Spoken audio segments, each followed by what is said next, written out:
For the first 6 months of my marriage, my husband never laid a hand on me. Every night, he would lock his bedroom door, leaving me alone in our spacious new condo. Then, one night, a sliver of light from under his door was accompanied by a hushed whisper. I cautiously opened it, and what I saw was a scene no one could ever imagine. I couldn't even breathe. What was the hidden truth behind this couple's marriage? Let's step into their shocking story right now. On my wedding day, I believed I was the happiest woman in the world. My name is Claire, and I was 28 years old. I wasn't strikingly beautiful, nor did I have any extraordinary talents, but I was a kind person who respected my elders, was warm to those around me, and above all, loved my family fiercely. That's why, when I married Ethan, the man I'd had a crush on for 3 years at work, I felt like I had the entire world. Ethan was a civil engineer for a large construction firm in Chicago, tall and well-built with a quiet, calm demeanor. He was highly respected within the company. Even when we were just colleagues passing in the hallway, I always felt a special pull toward him. I thought he was the perfect husband material, dependable, stable, and strong. Was it fate? When I was transferred to the accounting department and Ethan was promoted to project manager, we found ourselves with more opportunities to interact. We started grabbing coffee after work, and our conversations soon blossomed into a relationship. Ethan wasn't the romantic type. He rarely said sweet things, but he was always perfectly on time, and was a man of action, not words. I believed that was what any woman on the brink of marriage would want. After a year of dating, when Ethan proposed, I didn't hesitate for more than a month before agreeing to be his wife. My mother was overjoyed. "A man like Ethan is a rare find," she'd said. "Don't you ever let him go." Our wedding wasn't extravagant, but it was simple and warm. All our guests complimented us, saying what a perfect couple we made. But now, only 6 months later, I feel a lump in my throat, just writing this. It feels as though my entire life has come crashing down. It all began on our wedding night. After months of exhausting wedding preparations, I had hoped we would fall asleep in each other's arms, or at least share some tender whispers. But Ethan simply turned his back to me, muttered that he was tired, and fell asleep in less than 10 minutes. I lay beside him quietly, my arms wrapped around my pillow, crying silent tears. "It's okay," I told myself. "He's just exhausted from all the planning. It's stressful for men, too." But that exhaustion stretched on for a day, then a month, and then another, wrapped in a deep, unbreakable silence. In the 6 months we were married, Ethan never once initiated physical contact. There was no casual brush of his hand, no look of longing in his eyes, not even a brief kiss. At first, I assumed he was under immense stress from work. A perfectionist, he often worked late on his projects. When he came home, he'd eat a quick dinner, shower, and go straight to his room to sleep. His room, yes. 2 months into our marriage, Ethan announced he couldn't sleep well with someone else in the bed and said he would be sleeping in the den. I was hurt but didn't want to force him to stay. He needs a good night's sleep to function at work tomorrow, I thought, forcing a smile to hide my true feelings. To everyone else, we were still the happy couple. Our neighbors praised him for being a model husband, who never came home late from drinking with friends and who always took his wife to visit her family in Wisconsin on the weekends. Whenever my mother visited our condo in Chicago, she would beam and say, "Our Ethan may seem reserved, but his love for his wife is as big as the sky." I could only offer a bitter smile in return. Inside me, a strange feeling was growing, the feeling that I was living with a stranger wearing the mask of a husband. This loneliness, which I couldn't confess to anyone, grew like a shadow, tormenting me even in my light sleep. Then, one night, after finishing the dishes, I noticed the light was still on in Ethan's den. I decided to bring him a glass of milk. As I approached the door, I heard a soft laugh seep out. It was an unfamiliar sound, coming from a room I hadn't been allowed into past 10 p.m. for the last 4 months. I froze. My hand holding the milk glass trembled, and I nearly dropped it. My heart began to pound. With a sense of foreboding, I held my breath and pressed my ear to the door, like a thief. Inside, I could hear not only laughter, but also Ethan's low, murmuring whispers. It wasn't like a phone call. His voice was too quiet, and it carried a tenderness I had never heard from him before. My whole body shook, and I thought my heart would burst. I didn't know what I was afraid of, or what I was about to face. But for the moment, I pretended I hadn't heard anything and returned to my room. I didn't sleep a wink that night, my ears straining for the slightest sound in the apartment. The next day, I began to watch my husband closely. "Who were you having such a fun chat with last night?" I asked casually. Ethan just shrugged. "Oh, I was watching a stand-up special. There was a really funny bit." It was a perfectly natural response. There was no flicker of hesitation in his eyes, no uncertainty. Seeing him behind that perfect mask, a deep suspicion began to take root in my heart.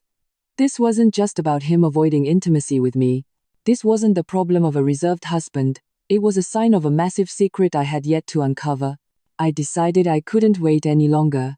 That night, as the clock struck midnight, I quietly slipped out of bed. I walked barefoot on the cold hardwood floor toward my husband's den.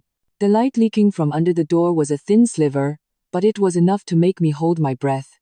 I placed my hand on the doorknob. I didn't know what I would see inside, but one thing was certain. The moment I opened this door, nothing would ever be the same again. Standing before the dark cherry wood door, I gripped the cold, metal knob but couldn't find the courage to turn it. It wasn't because I was afraid of finding another woman. I was terrified that the truth hidden behind it would be more painful than anything I could imagine. My heart pounded erratically. Even though I was his legal wife, the one person with the right to enter this room without permission, I felt like I was committing a crime. I took a deep breath and slowly turned the knob. The door creaked open just a fraction of an inch, the sound of the hinge sharp in the dead of night. I stopped, holding my breath.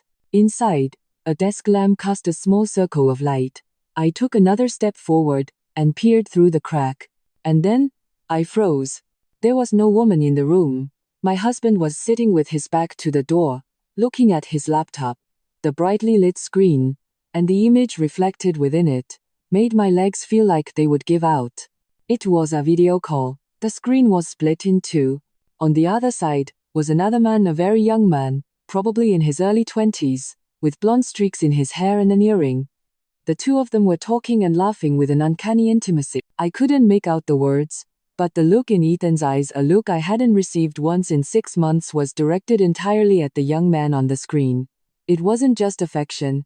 It was longing, tenderness. A look one could only give to someone they loved. A chill ran down my spine.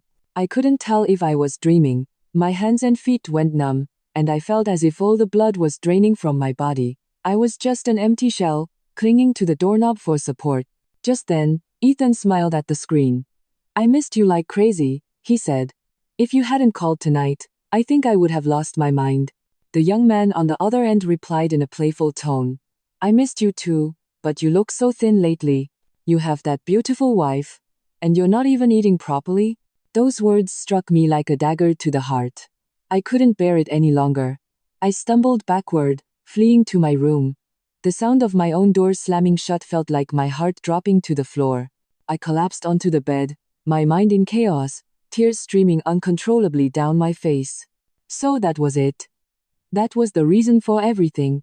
In that moment, the answer to every doubt that had tormented me was revealed. Ethan wasn't a man who loved women.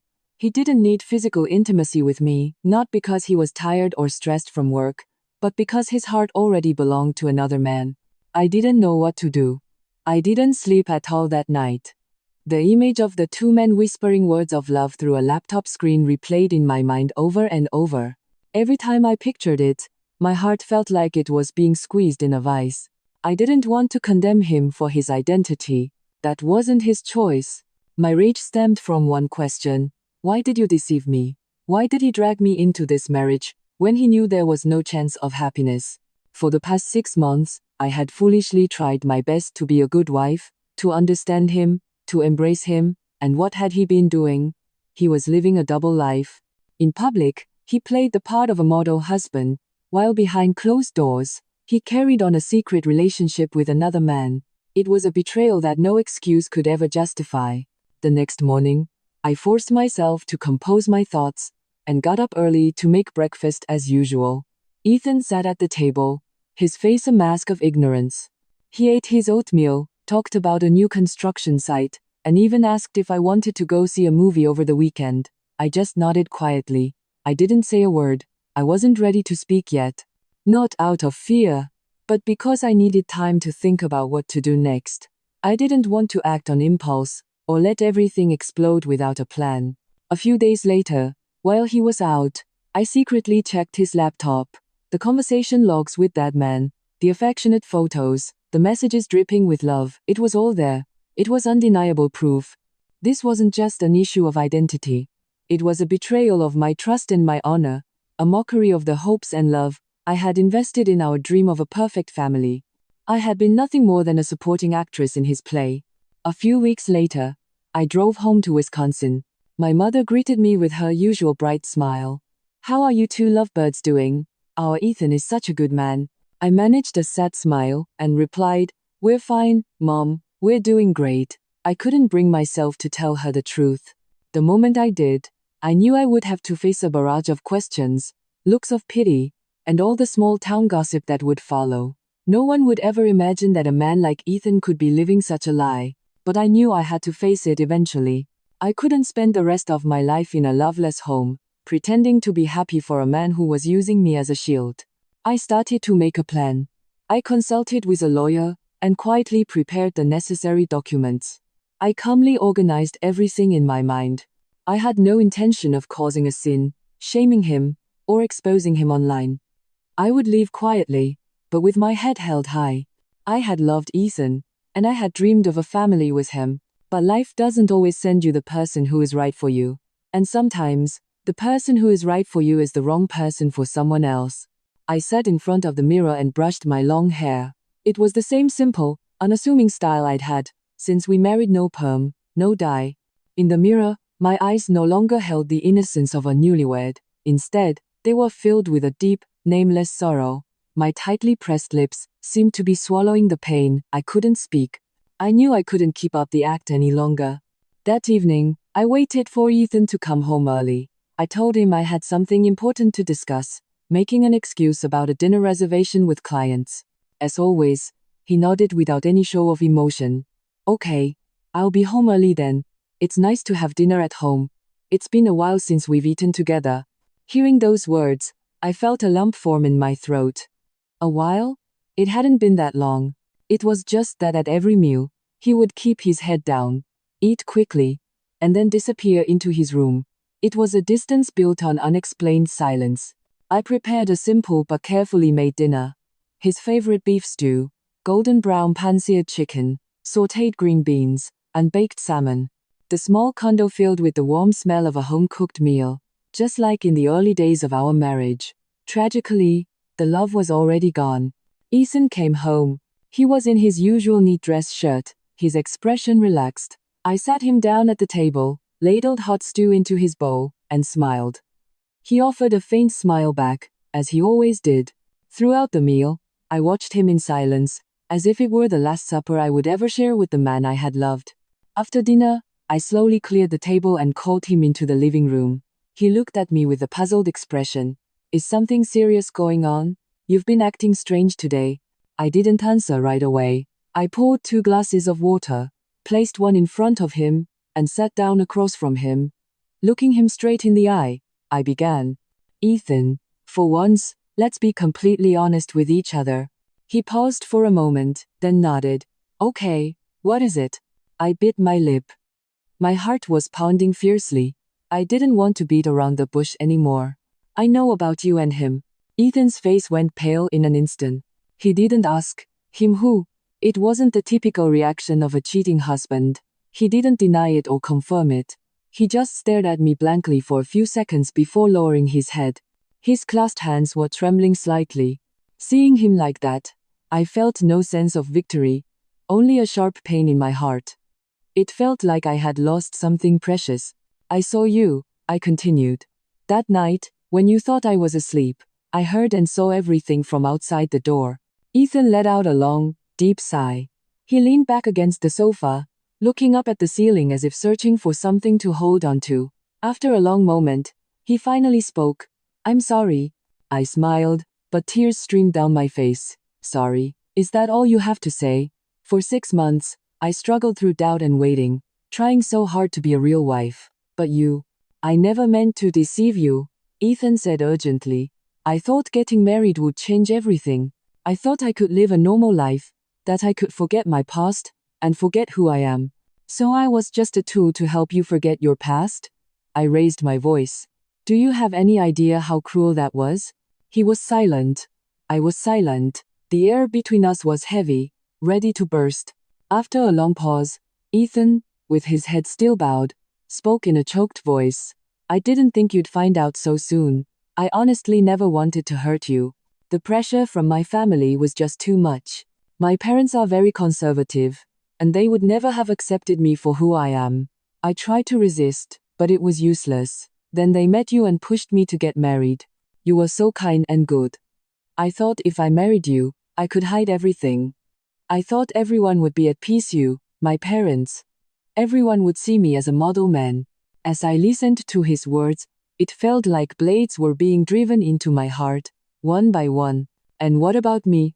Was I at peace? Was I happy? Ethan lowered his head further. For the first time since we married, I saw him cry. Tears flowed silently down the cheeks of the man who had always been so calm and mature. But at that moment, I no longer had the capacity to grieve with him. I spoke quietly. Ethan, I don't hate you or despise you. But I can't live like this anymore. I am a person, a woman, and a wife. I need someone who loves me, respects me, and holds me. I'm not meant to be a shadow standing beside someone else's secret life. Ethan was silent for a long time. Finally, he nodded. I know, you want a divorce. Instead of answering, I pulled a manila envelope from my bag. It contained the divorce papers.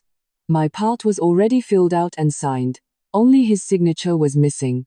Ethan stared at the documents for a long time, then picked up a pen and signed without hesitation. In that moment, my heart felt completely empty. There was no argument, no anger, no lingering attachment. There were just two people, who were once husband and wife, quietly ending a marriage that had withered before it ever had a chance to bloom. Before leaving the condo, I turned back to look at Ethan, who was standing numbly in the middle of the living room, and offered him one last piece of advice. I hope you find someone to love, and that you can do it proudly, as yourself, instead of hiding in the dark. He looked at me with tears welling in his eyes. Thank you, he said. And I'm sorry for everything. I turned and walked away, and I never looked back. One rainy afternoon, I returned to my mother's house. The country roads I had played on as a child were still peaceful, but my heart was anything but. The sound of my footsteps, mingling with the rain, felt like the heavy breaths I'd taken while living a life of lies and loss for the past few months. My mother opened the door. Seeing the suitcase behind me, she looked around with a bewildered expression and asked quietly, Where's Ethan? Why did you come alone in this rain? I fought back the tears that were threatening to spill and managed to reply, Mom, I'm going to stay here for a while. My mother, ever perceptive, didn't ask any more questions. Her eyes were filled with sadness, but she didn't press me.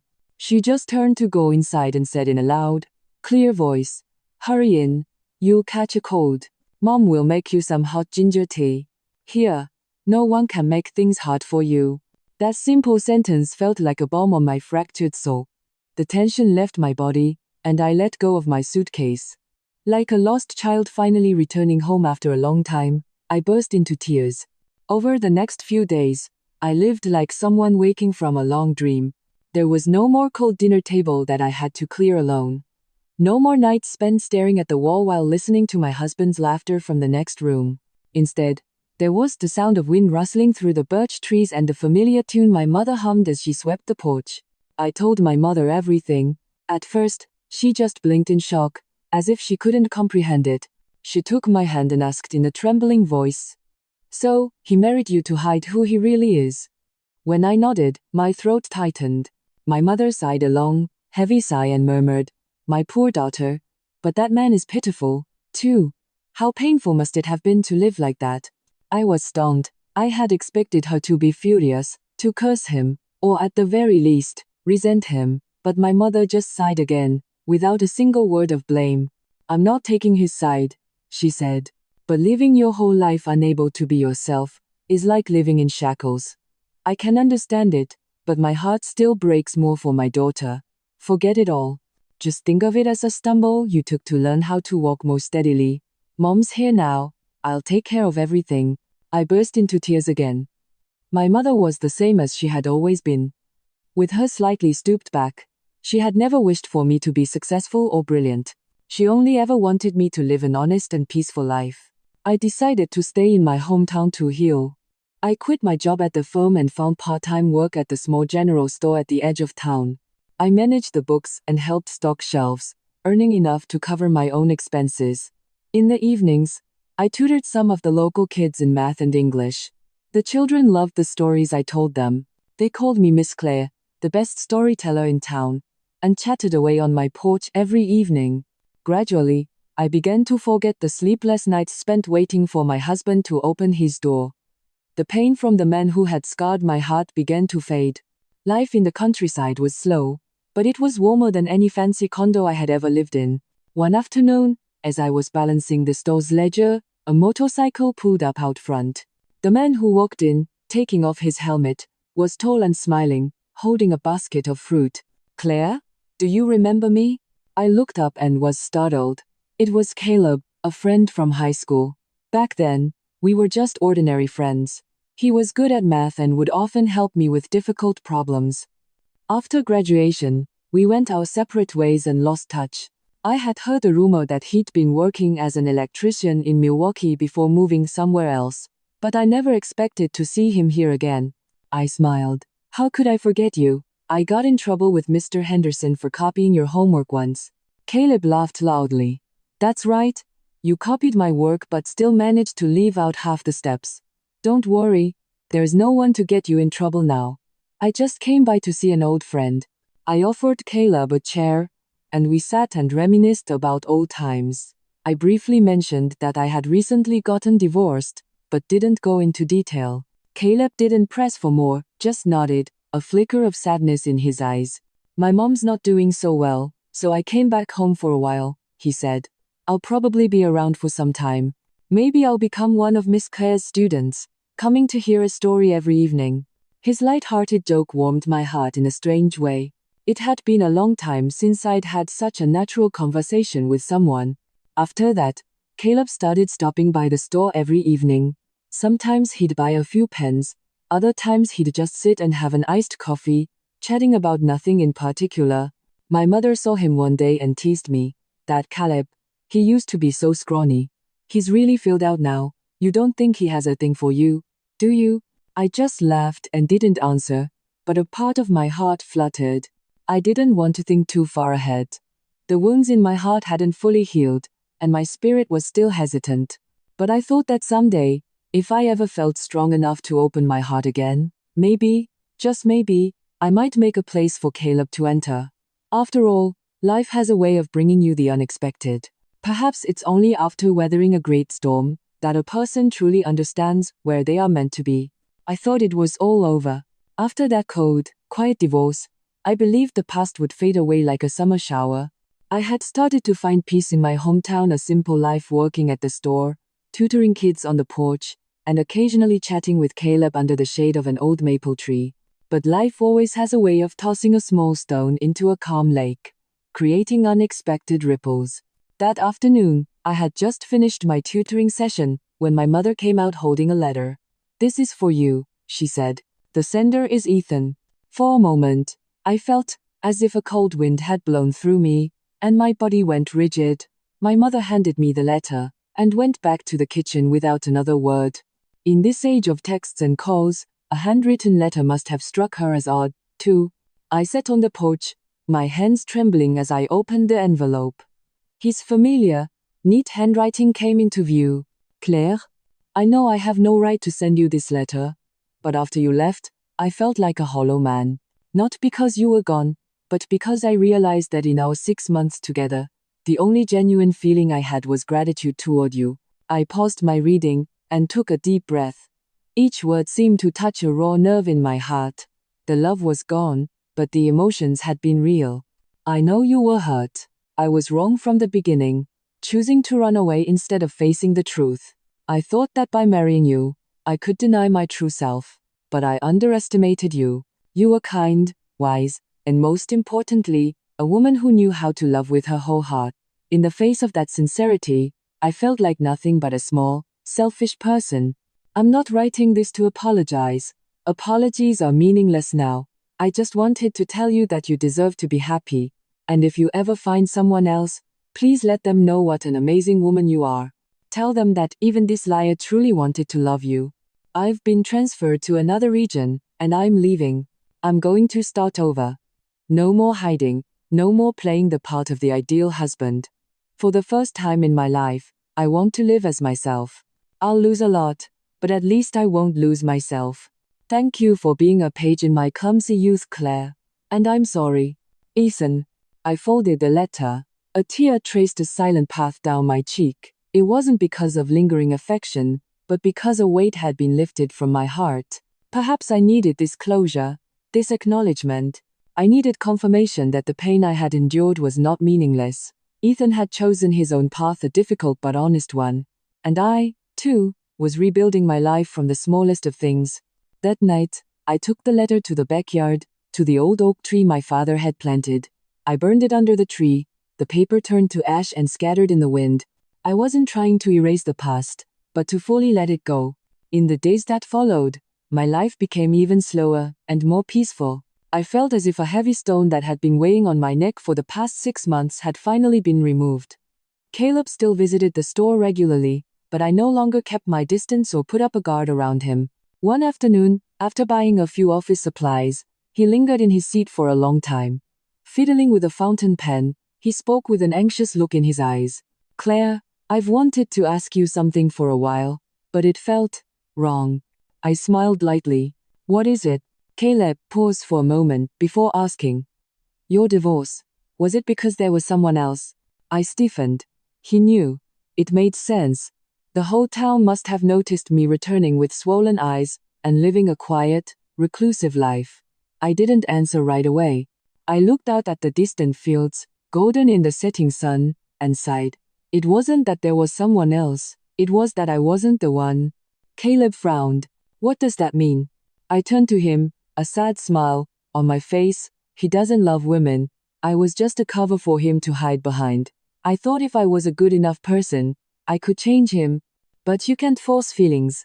Caleb said nothing for a long time. Finally, he nodded. I see. You're a much stronger person than I ever imagined. I laughed. You don't have to be strong. You just have to learn how to stand up again. Life doesn't let you stay weak forever. Then, in a low voice that was surprisingly soft and warm, he said, if the day comes when you want to start over, I'll be the first one in line. I looked at him, and my heart fluttered slightly, not out of shock, but because of the delicate way he had stepped back from the whirlwind of my life, patiently waiting for the storm to pass. Instead of answering, I gave him a very sincere smile. That night, as I lay in bed staring at the ceiling, my heart felt as light as a feather. Ethan's letter had closed an old chapter, and Caleb's heartfelt words had opened a new door. I wasn't ready to walk through it yet. I was no longer a dreamer who believed in fairy tale love, nor a woman who sought to prove her worth through a man. I was just Claire, 28 years old, recently divorced, and rebuilding her life from the ashes, day by day. And most importantly, I was finally learning to cherish myself.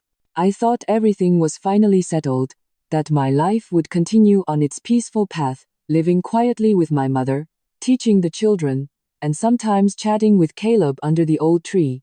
But life once again pushed me into a situation no one could have predicted. It was a Sunday.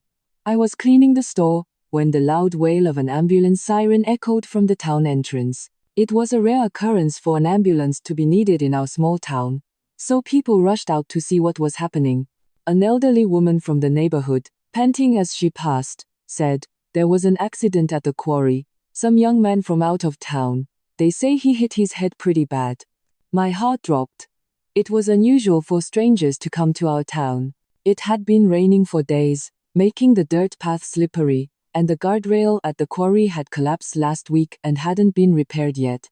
I locked up the store and ran toward the crowd. For some reason, a terrible premonition made my heart pound wildly. By the time I arrived, the ambulance had already left for the local clinic. People were murmuring, but no one who had seen the accident could give a clear account. I didn't get a good look at his face, but he looked like an outsider. He hit his head hard and was unconscious, one man said, shaking his head. I was about to turn back when someone called out to me. Claire, they found a letter addressed to you in the injured man's pocket. I heard one of the paramedics say your name. I froze on the spot. Who? Why would an accident victim have a letter with my name on it? I ran straight to the clinic. It was small, so it wasn't hard to find my way. When I reached the door of the emergency room, my heart felt like it stopped. Lying on the gurney, with a bandage wrapped around his head and an IV in his arm, was my ex-husband, Ethan. I stood there, stunned, for a long time. When a doctor came out, I rushed over to him. Doctor, is he going to be okay? The middle-aged doctor frowned at me. Are you family? I hesitated. Yes, I'm his ex-wife. He sighed. He suffered a strong impact to the head. Fortunately, there's no cerebral hemorrhage, but he may experience temporary memory loss. We need to keep him under observation. Oh, and we found this letter addressed to a Claire in his pocket. We've been holding it here. With trembling hands, I took the letter. Inside the small envelope was his familiar handwriting. I quickly opened it. The first line made me catch my breath. Claire, I know I shouldn't appear in your life again, but I wanted to see you just one last time. Not to explain myself, but to look you in the face and say thank you in person. If you don't want to see me, please just pretend no one came. I'll be waiting at the old quarry Sunday at 3 p.m. If you don't come, I'll leave and that will be the end of it. This is the last time. I want nothing more than for you to find peace and true happiness. Be well. I sank into a chair, my hands clenching the crumpled letter. Ethan had come here for one last meeting. When I didn't show up, he must have been leaving, slipped on the collapsed path, and fallen. If something terrible happened to him, I would have to live with the guilt for the rest of my life. 3 days passed, and Ethan still hadn't woken up. I visited him every day, bringing soup and clean towels. Sometimes, I would read to him from an old book he liked, a small wish I had wanted to fulfill during the early days of our marriage. Caleb knew about the situation but said nothing, simply dropping off a fruit basket and telling me to take care of myself before leaving. On the 4th day, as I was changing the cool cloth on his forehead, Ethan's fingers twitched. I held my breath. His eyes slowly fluttered open. In that moment, his gaze was filled with the confusion of someone who had woken up in another world. Claire? I was startled. Ethan looked at me, and suddenly, tears began to stream down his face. You came. You forgive me. I bit my lip. Overcome with an emotion I couldn't name, a mix of relief and shock I couldn't speak. Ethan weakly lifted his hand and gently took my fingers. I thought I'd never see you again. I burst into tears. My tears fell onto the back of his hand. Don't say anything. Just focus on getting better. He nodded weakly but didn't let go of my hand. He stared at me intently, as if he feared I would disappear the moment he closed his eyes. Over the next few days, Ethan recovered faster than expected. The doctor said his memory might be fuzzy for a while, but there didn't seem to be any major damage to his recent memories. However, he was psychologically fragile and reacted very emotionally to anything related to me. I cared for him not out of love, but because he was once an important part of my life. Love was already a thing of the past, now just a faint scar. My mother never scolded me. Life isn't black and white, honey, she said. Everyone has their own story, and their own way of dealing with it. He was once family, living under the same roof. You can't just turn your back on someone like that when they're in trouble. I understood her words better than anyone. One afternoon, after I finished feeding him some soup, Ethan looked at me and slowly asked, "How have you been since I left?" I smiled. I started over, not as someone's wife, but just as myself, simply, like before. He nodded, his eyes glistening. "I'm glad you found a life that's truly yours. I'm only now realizing how much time I wasted hiding from myself." I said nothing, just gently brushed back his slightly overgrown hair. There was no more resentment or pain in my heart. Between two people who had lost each other at a crossroads in life, there was only a quiet sense of compassion. After more than a week of treatment, Ethan was discharged. I watched from the clinic entrance as he walked out. His steps were still slow, His face gaunt, his eyes sunken, and his skin pale. In his hand was a small bag of medication, and on his lips was a soft smile I had never seen during our entire marriage. I didn't take him to my house. Ethan said he would rent a small room near the clinic for his follow-up treatments. I don't want to bother you. Just seeing you and hearing your voice every day brings me peace. I neither agreed nor disagreed, simply maintaining a silent, appropriate distance. Neither cold nor warm. After all, we were no longer husband and wife. The news that Ethan had returned to my hometown and had an accident buzzed through the village for a while. Everyone had an opinion. Some said I was nursing my ex-husband because I couldn't forget him. Others sneered that we were just putting on a show to get back together. I heard it all but chose to remain silent. Everyone has a right to their opinion, but only the people involved know the truth. The only person who said nothing was Caleb. He didn't ask, didn't judge, didn't offer a single word of critique. He simply stood back like a silent wall, watching over my every move.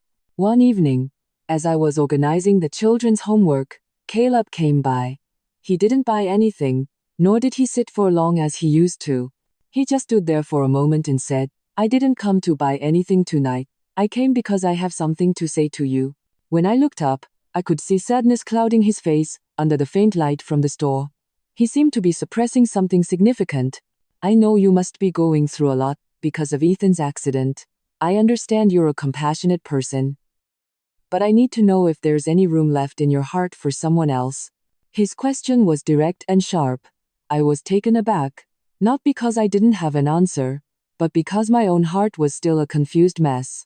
I didn't reply immediately. Caleb lowered his head, as if he had expected this. He continued, "I'm not trying to demand anything or blame you. It's just, I've waited for a while, and if you need more time, I can wait longer. But I just need to know if that waiting is worth it." I looked at Caleb, my heart a tangled mess. He was a good man, quiet and sincere. From the day we met again, he had never pressured me or interfered in my life. But maybe it was that gentleness that made me hesitate even more. Having been broken once, I was afraid of hurting someone else. "Caleb," I said softly, "thank you, I mean that. But I'm not ready yet. It's not because of Ethan or the past. I just need time to get to know myself again. I don't want to start another relationship without being sure." He smiled, but his eyes were filled with disappointment. "I understand. It's okay. At least I know you're being honest with yourself. To me, that's more important than you being by my side." He turned and left without looking back. His silhouette disappeared under the yellow glow of the streetlight. Standing on the porch, I felt a pang of loss, as if I had let go of something precious, because I didn't have the courage to hold on to it myself. The next day, Ethan came to see me. He was wearing a wrinkled shirt and was still thin, but his eyes looked more at peace. He stood outside the porch for a long time before speaking. "Claire, do you have a minute?" I nodded and invited him in. "I'm leaving soon," he said. "The doctor said I'm well enough to travel on my own now. I think it's time for me to really go." I was surprised, but didn't interrupt him. Ethan gave a faint smile. "I didn't come to hold you back. I just wanted to say a proper goodbye. While I was lying in the hospital, with you taking care of me, I realized what a blessing I had, but I also know I can't undo what I did." I looked at him, and my heart felt at ease. Ethan was no longer the man I had loved. Or more accurately, that man no longer existed in my life in the same way. "I don't resent you anymore," I said sincerely. "The past is past, and I've moved on. You don't owe me anything, and you don't need to feel guilty anymore." He bowed his head, as if a weight had been lifted from his shoulders. After a moment, he pulled a small necklace from his pocket. It was the thin silver chain I had given him for his first birthday, after we were married. He had kept it, like a final memento. "You should have this, as a memory. Not to remember me, but to remember that there was someone who was truly grateful to you." I accepted the cool necklace. "Thank you," I said. "And live well from now on, as yourself. Don't change for anyone." Ethan smiled, a peaceful smile that seemed to finally let everything go. Before turning to leave, he said, "Do you know what I was most afraid of?" I quietly shook my head. "I was afraid you wouldn't be happy. No matter who you're with, what you're doing, or where you are, I just want you to live life on your own terms. Don't sacrifice for anyone. You've already given me too much. From now on, keep the most precious things for yourself. He left. I watched his back as he walked away. The wind brushing past my shoulders felt unusually cold, but there was no longer a storm raging in my heart. I felt as light as a bird just freed from an invisible cage that had held me for months. That night, I sat under the old oak tree in the front yard. The high moon cast a soft, serene glow over the earth, much like my own heart. I carefully wrapped the necklace Ethan returned in a cloth, placed it in a small wooden box, and stored it deep in a drawer. The old chapter was now completely closed, and I knew it was time to open my heart to new things. 3 days after Ethan left, everything seemed to have returned to its normal rhythm. The store opened in the morning and closed at night, and the children still called my name on the porch every afternoon. My mother, as always, watered her plants and cooked meals on time. Everything was so peaceful that the recent turmoil felt like a long dream. Only one thing was different. Caleb no longer came to the store. At first, I thought he must be busy, but after 2 days, then 3, and then a week passed without any sign of him, a sense of anxiety began to sprout in my heart. It wasn't the thrill or longing of young love, but a quietly growing emptiness. It was a dull, uncomfortable feeling, like a wound that hadn't healed properly. One rainy afternoon, I gathered my courage and walked to Caleb's house. His house was by the river, and the iron gate was always slightly ajar. I called his name several times from outside, but there was no answer. As I was about to leave, a neighbor lady passed by and sighed when she saw me. "Are you looking for Caleb? He's in the hospital." I froze. The hospital? The woman brushed back her graying hair. "He collapsed the day before yesterday. I don't know why, but his mother said he was under too much stress, working all night, and he hadn't fully recovered from a viral fever, just kept working until he dropped. His family took him to the clinic yesterday.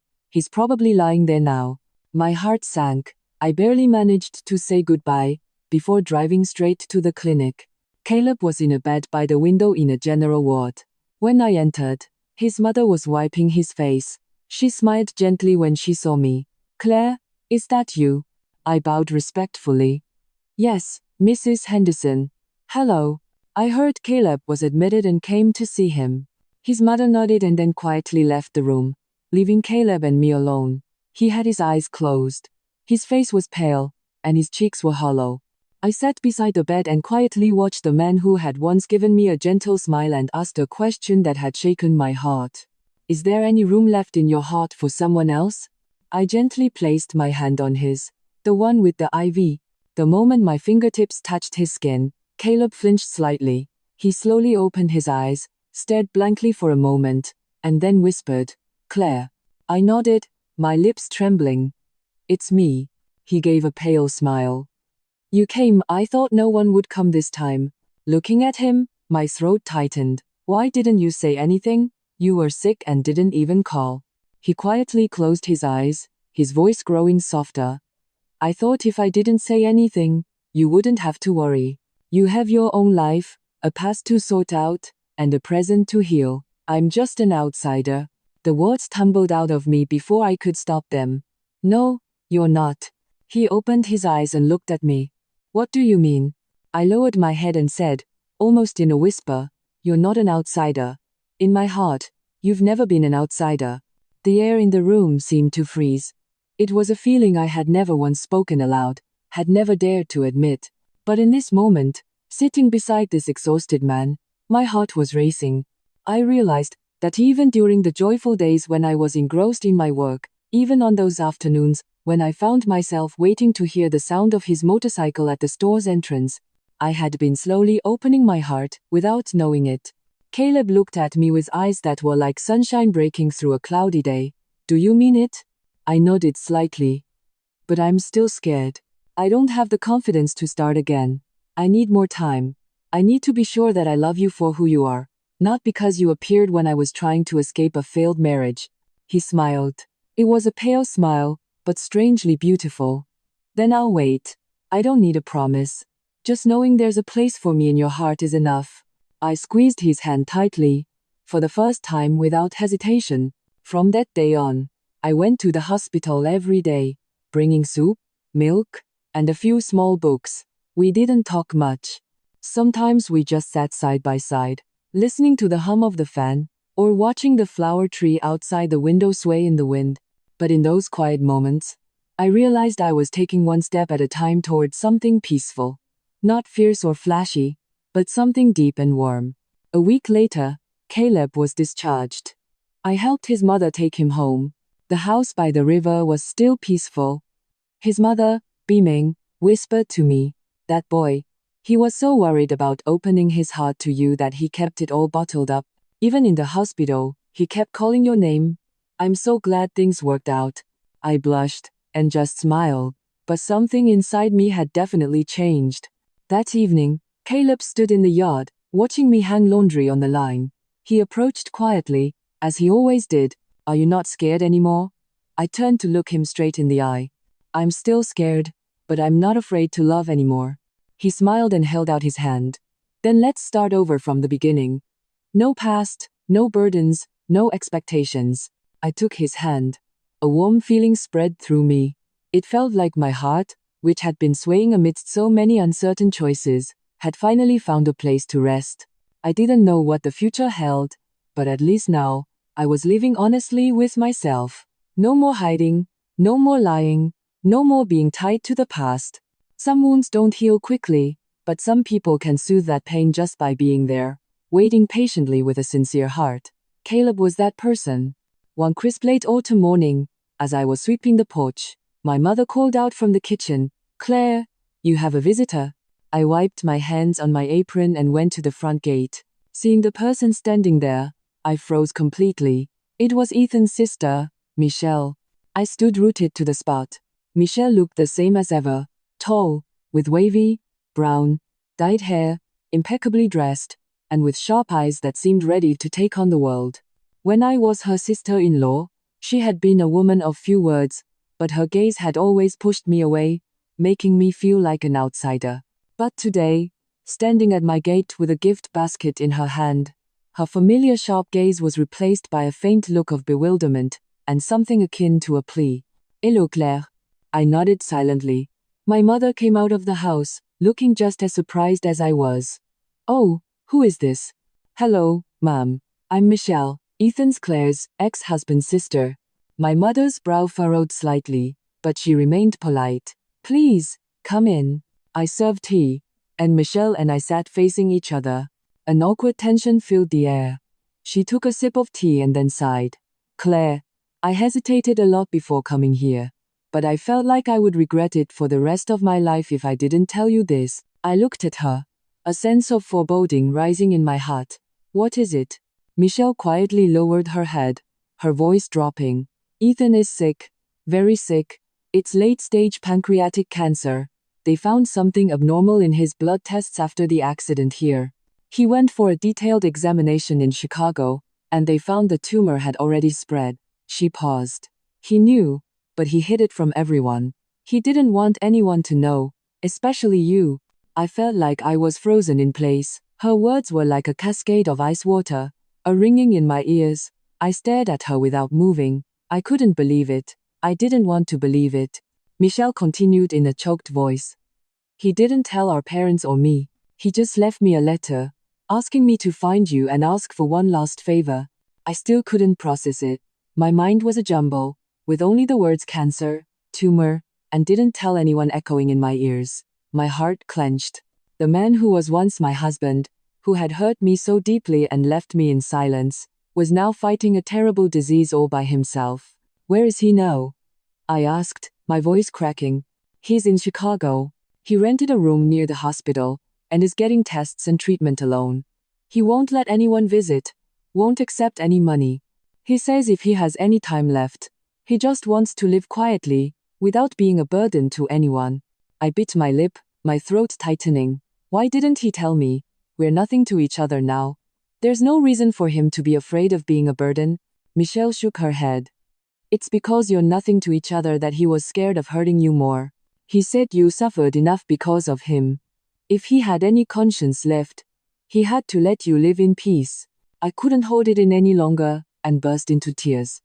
The pain I thought had healed the day Ethan left town came rushing back like a flood. I realized that all this time, Ethan had been silently fighting his illness alone, without a single complaint, without anyone by his side. I asked in a choked voice, "How much time does he have?" Michelle was silent for a long time, before she quietly answered, "If the treatment goes well, a few years. If things get worse, it could be much sooner." I covered my face, tears streaming through my fingers. I no longer loved Ethan as a husband, but I had never wished for him to suffer like this. I had resented him and hated him, but in the end, I had forgiven him. And now, just as I had let go of all my resentment, I learned that he was standing on the precipice of life and death. Michelle took a small envelope from her bag and handed it to me. "Ethan left this.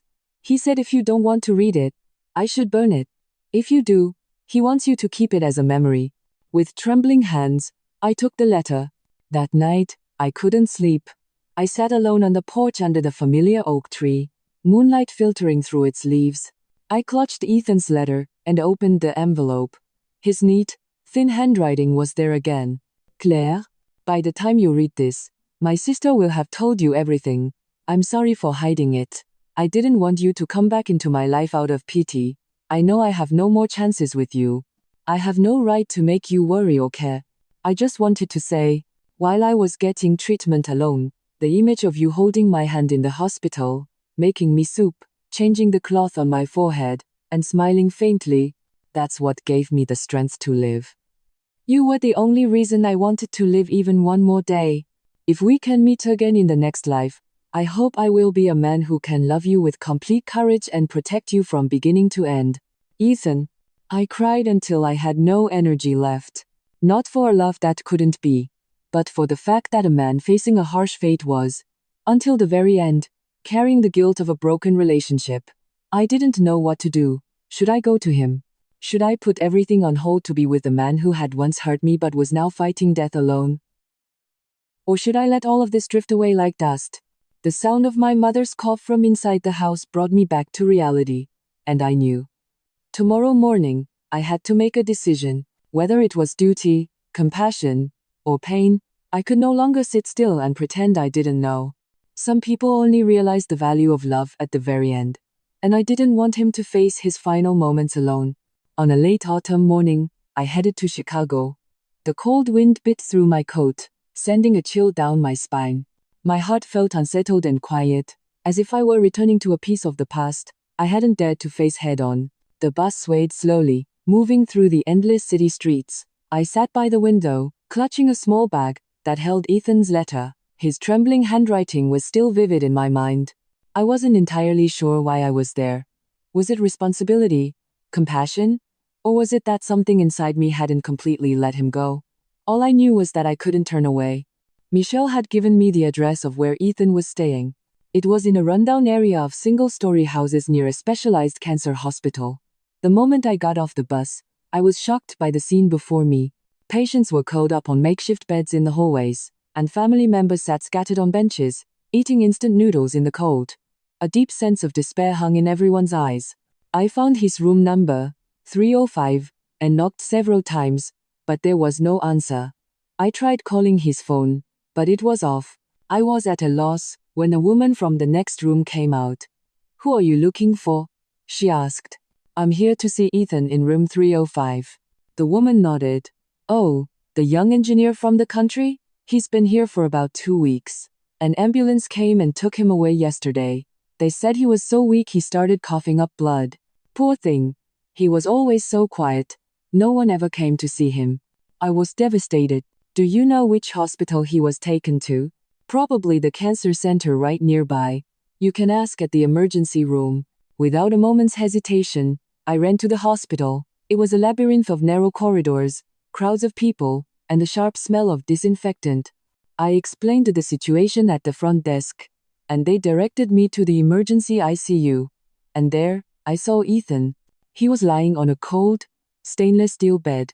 IV needles were stuck in his arms. His face was ashen, and his lips were dry and cracked. His once strong, well-built body was now just skin and bones. He was asleep, taking ragged breaths, and moaning softly from time to time. I stood there for a long time, a lump forming in my throat.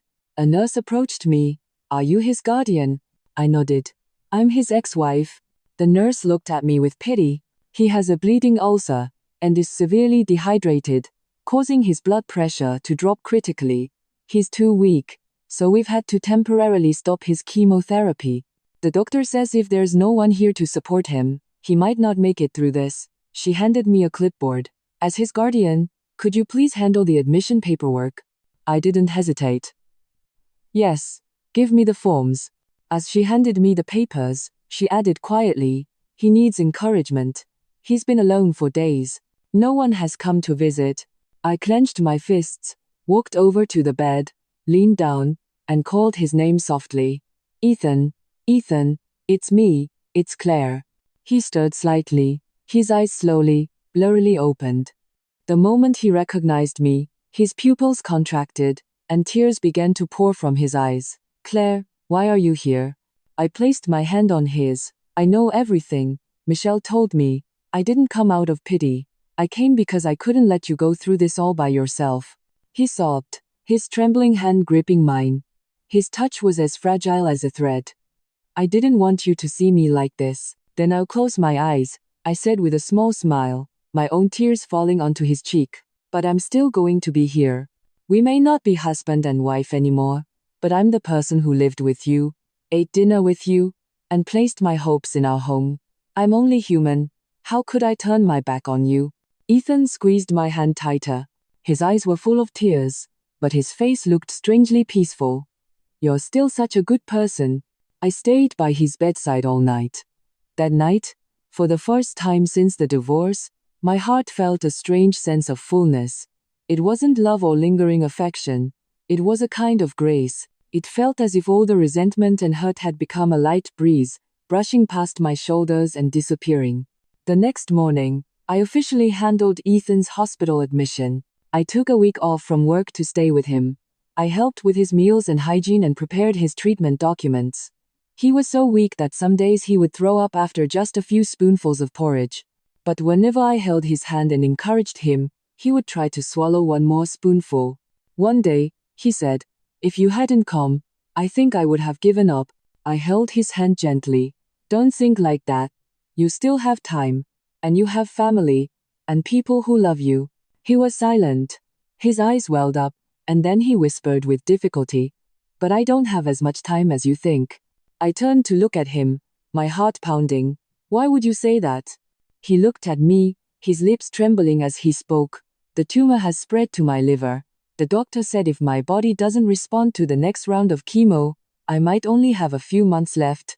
I froze. Ethan managed a weak smile. Don't be sad. I'm not afraid of dying. I'm just afraid I won't get to thank you one last time. I said nothing, just fought back the tears and squeezed his hand tightly. I won't leave you alone. I wasn't an angel, but I believed that anyone with time left deserved to be loved until their very last moment.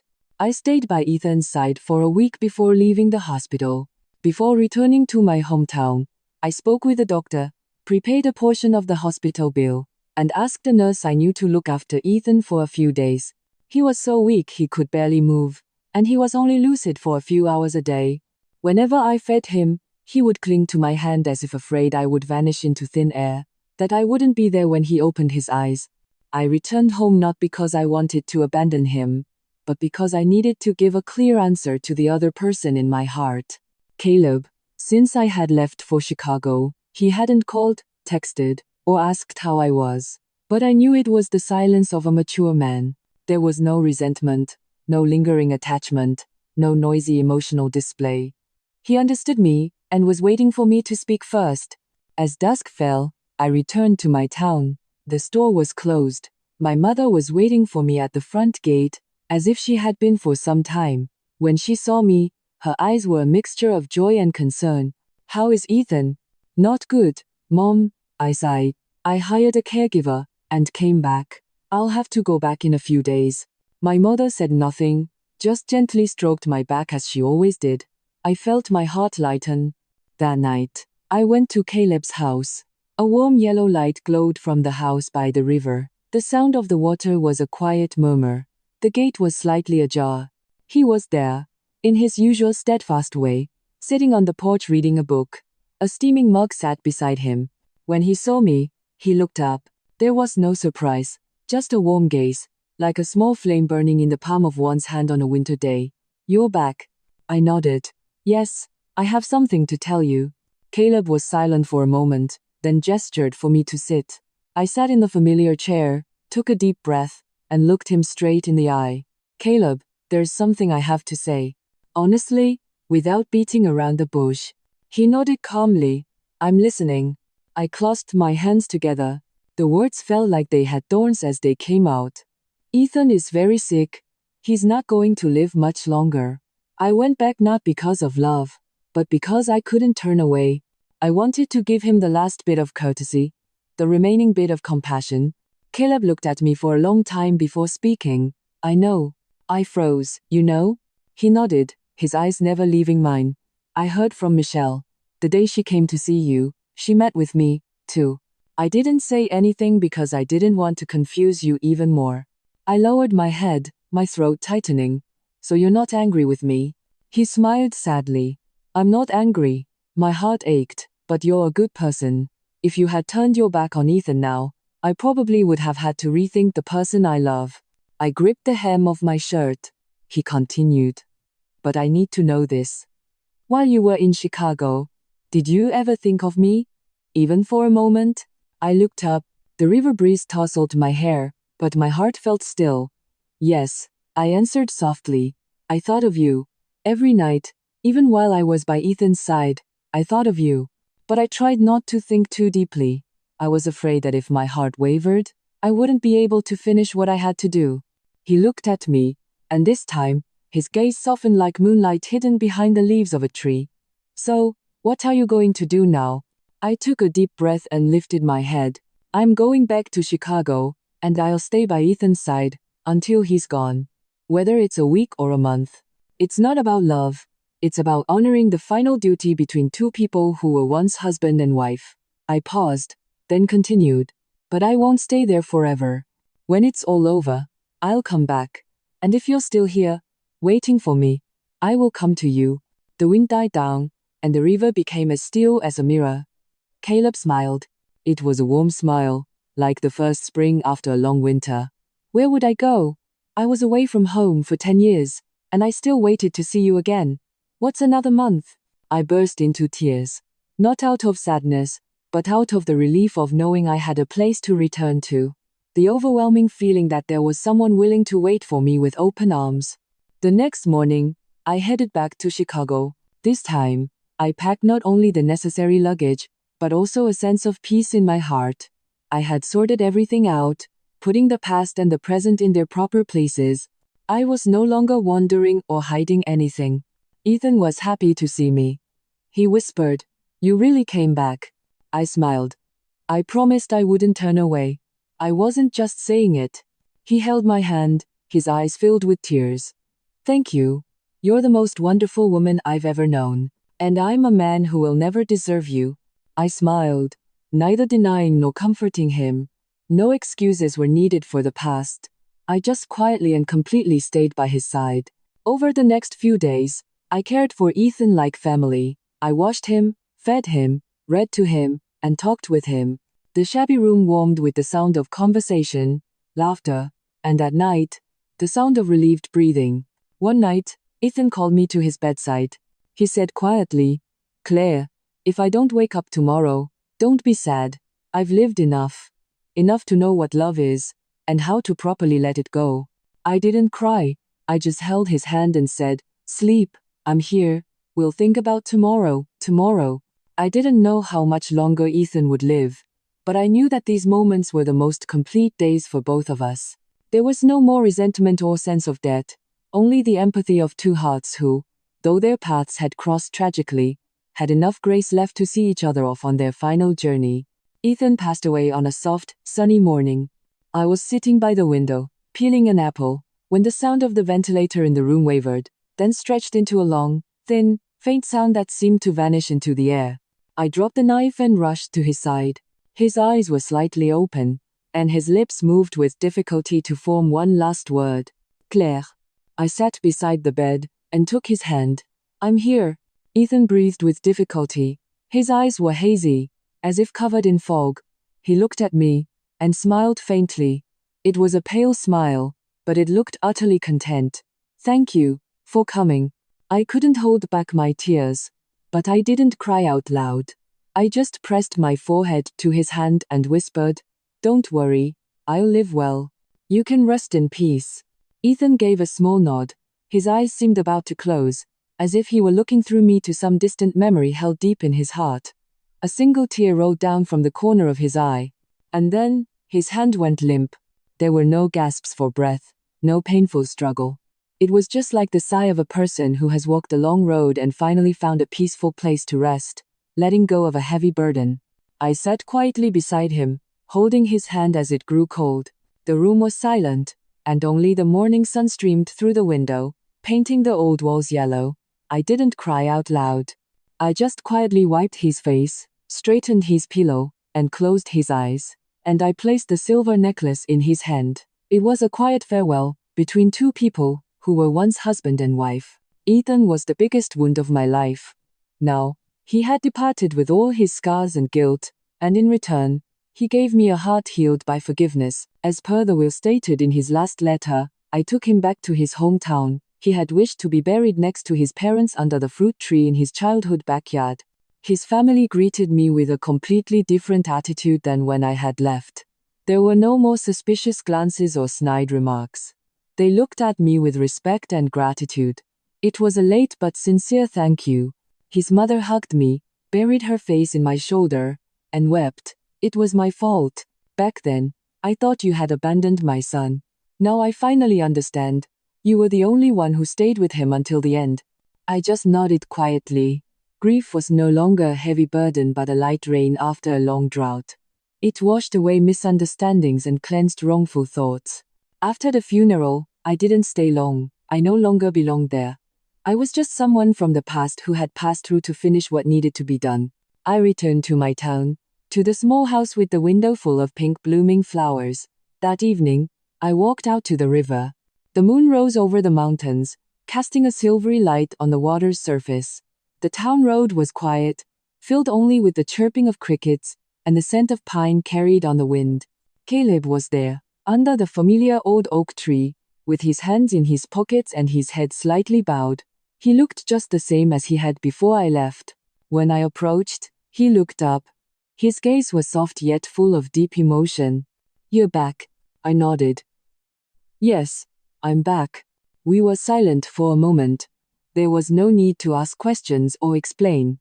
I knew he understood, and he knew I had settled everything.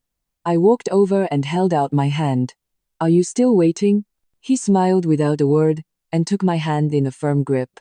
His hand was warm. In that moment, I knew I would no longer be walking alone. After that, time flowed on quietly. I reopened my class for the children, managed the books at the local store, and started writing in a journal every night. I didn't write much about Ethan, but sometimes I would remember him as a part of my memory, a piece of my youth, and a record of pain and growth. Caleb became my partner by my side. He didn't pressure me or show off. He was just a steady support I could lean on. Someone who let me be weak and no longer pretend to be strong. We didn't rush into marriage or make promises about the distant future. We just lived a peaceful life together, like grass and trees, blooming when there was enough sun, and turning green when there was enough rain. One day, I asked Caleb, if you had appeared in my life sooner, do you think we would have fallen in love earlier? He just smiled and said, every connection comes at its own time. If I had come earlier, maybe you wouldn't have been hurt enough to realize what true love is. And if you hadn't loved the wrong person, how would you have known who the right person was? Thinking about it, he was right. Some wounds have to hurt enough to heal, and some people have to go full circle to realize who was waiting for them at the final destination. The person writing this now is no longer the woman who cried all night because of a cold husband. I am Claire, a woman who has passed through a storm, who has loved, lost, let go, and found the peace to love again. I don't wish for a glamorous life. I just hope my heart remains soft enough to forgive the past and brave enough to welcome the future. In the end, Loving someone isn't about keeping them by your side forever. It's about being able to send them off with a smile when they leave, and being willing to open your heart when someone else arrives, right on time.